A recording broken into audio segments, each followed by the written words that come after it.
তোরা এখানে থাক, আমি খাবারের খোঁজে গেলাম। খবরদার, গর্ত থেকে আবার বের হোস না যেন।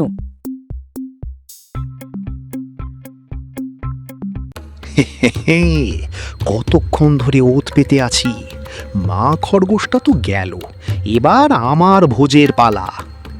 শিয়াল গর্তে ঢুকে একটি বাচ্চা খরগোশকে তুলে নিয়ে দৌড়ে পালায় এবং খেয়ে ফেলে।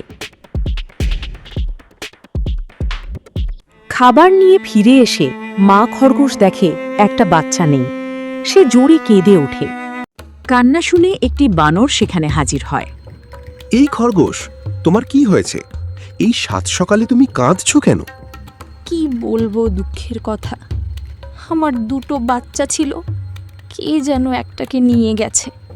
ঠিক আছে, কান্না করো না। এখন এই বাকি বাচ্চাটার কথা ভাবো, কারণ যে তোমার একটা বাচ্চা নিয়েছে সে নিশ্চয়ই আবার আসবে এই বাচ্চাটাকেও নিয়ে যেতে। কি বলো বানর ভাই? আমি যা বলি তা মনোযোগ দিয়ে শোনো।